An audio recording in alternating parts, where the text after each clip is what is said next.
there. I really appreciate it. Thanks for the kind words. She made the experience really wonderful for me. I want to thank you for being here. It's been about 8 years since I spoke. The first 40 years of my life, I was blessed with a crazy amount of success. Pretty much everything I did, I won. I built a huge company. I won bodybuilding titles. I had beautiful children. Really nothing went wrong. And the last 10 years, I got beat up pretty significantly. When I was 40, I used to get I used to get over $10,000 a day for public speaking, and nobody's called me in 8 years. So this is my first event, and I really thank you for having me here. It means a lot to me. My goal is to make an impact on what's going on. I'm going to trigger some emotions today, because food is like politics and it's like religion. Most people go right up. One woman I heard said, uh-oh, health. It's just a natural reaction. It's so uncomfortable for people. But my goal is to make a difference, so I'm more than likely going to make you a little bit uncomfortable. Okay? So, to that end, on the way over here, did you hear about 2,000 people died yesterday in the biggest natural disaster? What? 2,000 people died yesterday of sugar. Over 600,000 a month. It's out of control, and when you talk about it, it's met with resistance. The one thing I'll share you about the industry, it's really tragic how much bad information is out there, and what I just urge you to do, whenever you listen to somebody, are they great at what they do? If you're listening to somebody about health and they're overweight, probably not the best coach. You probably wouldn't listen to somebody who's divorced on how to be married. So really take it in consideration. And the industry is sad because most of us listen to doctors. But the average age of the death of a doctor is 54 years old. I'm not sure they're the ones to listen to. And most of them only have one class in nutrition. So be very careful about who you're listening to. Sugar. 600,000 people die a month in this country, sugar-related disease. World War II, 500,000. 9/11, 3,000. 2,000 yesterday. And when you talk about it, people get offended. They don't want to talk about it. And like the cigarette companies, they didn't care. You're going to see the FDA write a warning on sugar foods within 6 months. It's going to say, we warn you, this kills you. And what happened is about 12 years ago, the FDA said fat was bad, sugar tripled. It's now at 170 pounds per person per day. That's a half a pound of sugar a day. It is horrific what it's doing, and it's going on right now. But tell a mother she's abusing her child by giving him soda, she's going to be offended. She's not going to, oh, thank you. It's really tough. The worst part of this is children. 35% of children are now obese. 35%. Internet bullying because of weight is at an all-time high. It's horrible. And we're putting them through it by our food choices. And ignorance doesn't make it okay. If a friend of mine mows down somebody's family drunk and they said, oh, I'm sorry, I didn't mean it, doesn't take away from the pain. 75% of adults right now are overweight, 35% are obese. 300 million prescriptions last year. 300 million. A lot of these prescriptions are just like street drugs. It's terrible. Health is defined as being within your weight category and not taking meds. Less than 5% of the U.S. population. And we're supposed to be a smart country. We're eating ourselves to death. And the key is a lot of people turn to food as comfort. But the problem with that is it comes with so much guilt. My ex-wife and I are very close. She called me last week. She goes, I'm struggling. And I said, I understand. You lived with me for 15 years. You know what to do. Well, our oldest daughter is starting to have the same thing. And I said to her, the best thing you can do is lead by example. None of this, do what I say, not what I do. If she's concerned about her daughter, she's got to change some eating habits. And that's the key to this whole thing is it's just choices. I don't starve. It's the right choices. No sugar. Diabetes is at a record pace right now. I mean, it's just going through the roof right now. The thing that really is the motivating thing is food choices are driven by BS. What do I mean by BS? Belief systems. Not the other one, but a lot of BS. And there's a tremendous amount in the market because these food companies don't get paid to save lives. They get paid to sell stuff, and sugar is addictive. It's when I see a woman giving her daughter soda, I said, why don't you give them cigarettes? They'll live longer. It's the truth. What is diabetes? there's two types of diabetes. There's type 1, type 2. Type 2 is usually onset as adults because eating habits and weight. It's very hard to be diabetic if your weight is in check.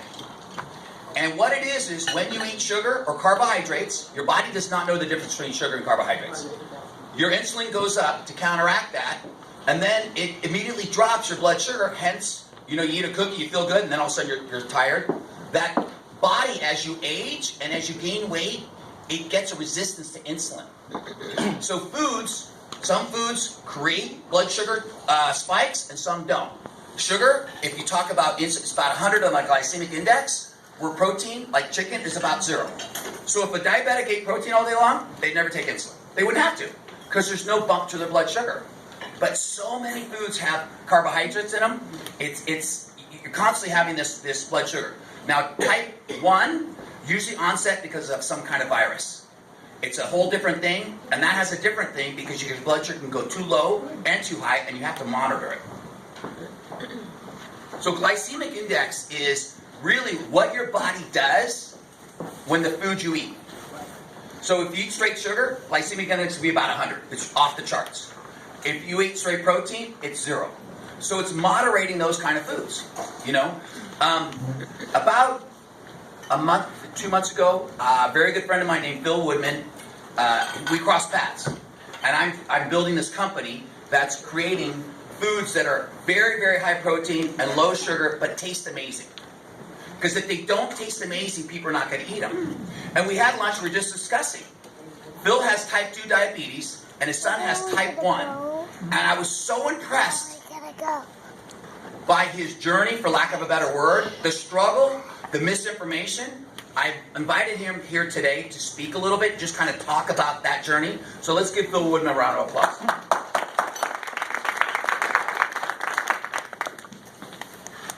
Hello. I'm not a professional speaker, so bear with me.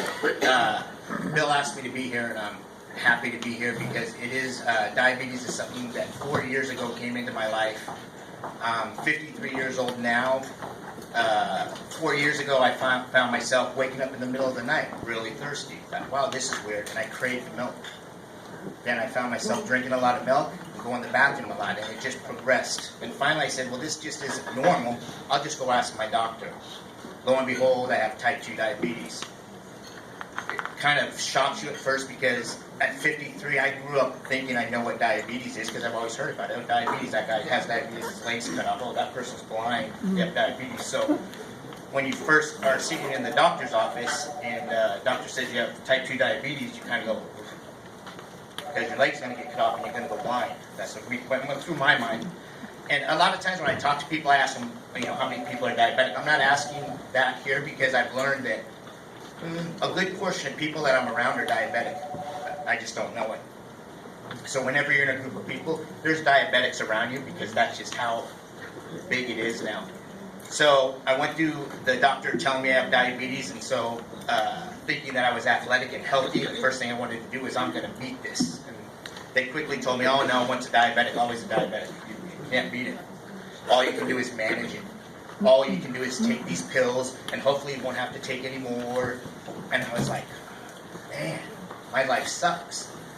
So immediately I went home, got on the computer, and started reading, and then a few days went by, and they sent me to my first counseling, where you come in with a bunch of other diabetics, and they tell you everything you can eat, but here's this handout, and this is what you're going to eat. Just follow these. It's super simple. Just follow all this, and make sure everyone supports you. And when you're diabetic, your family members aren't necessarily diabetic, so they can only support you for a short amount of time, and then they want to go back to their normal life. They don't live the disease, so that's another problem with it. So my first journey to the grocery store kind of went like this. I went down the first aisle, I looked at the label. By the time I got to the end of that one aisle, I wanted to leave the grocery store because I realized that every aisle is going to be the same way. I can't eat anything in this store if I want to be truly helping my cause.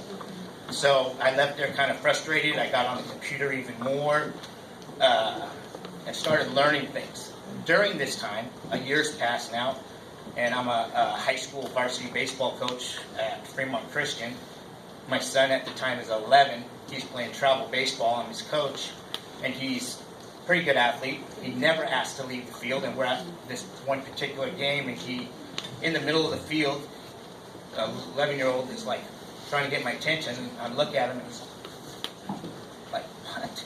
Stay on the field, right? Like, most dads would probably do. So he stayed on the field, but as soon as we came off the field, he ran to the bathroom. Okay, I said, come on, you need to do, before the game, you need to take care of that stuff. Great.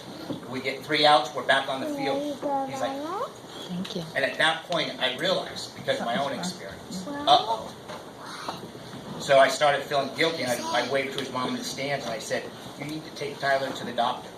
Long story short, we took him to the doctor that day, right after the game. They rushed him to the hospital. He didn't leave for a week. I get a little emotional. He had type 1 diabetes. So I'm like, how did I do this to my son?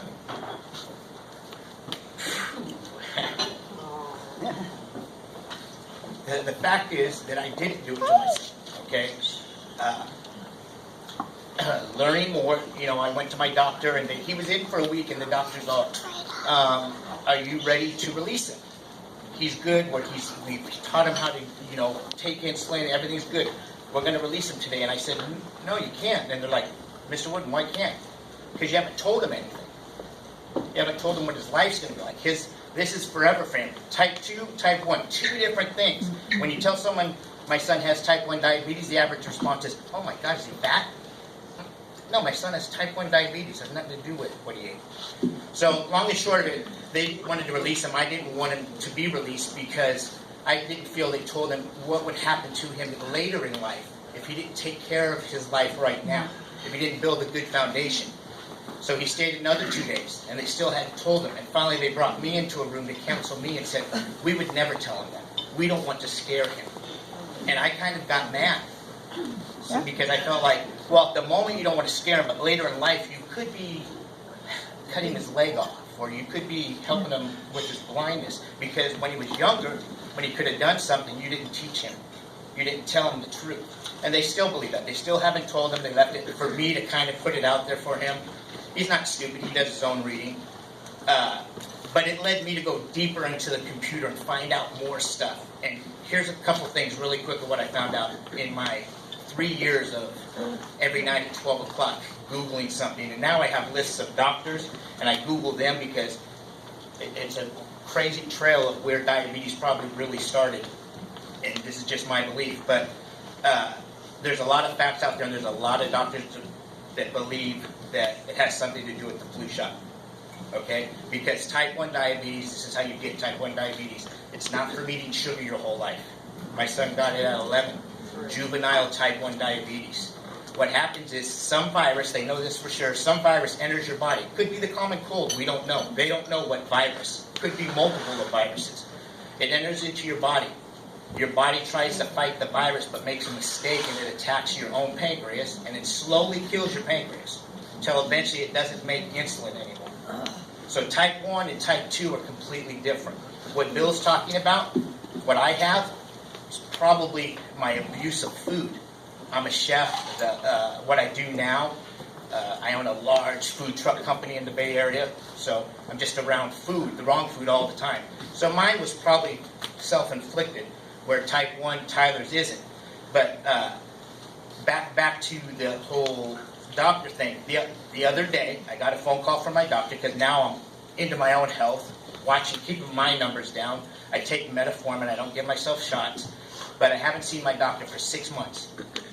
I get a phone call. It's the assistant of the doctor. They want me to go pick up a prescription. And I was like, for what? I'm not out of metformin. No, the doctor wants to keep you on metformin, but she would like to add this to your daily regimen. And I said, well, I haven't seen my doctor in 6 months. She hasn't done blood work in 6 months. She's prescribing a new drug. Yes, this is going to help lower your cholesterol? no, your number. A1C. Yes. Lower my A1C even more. And I said, how does she know that it needs to be lowered?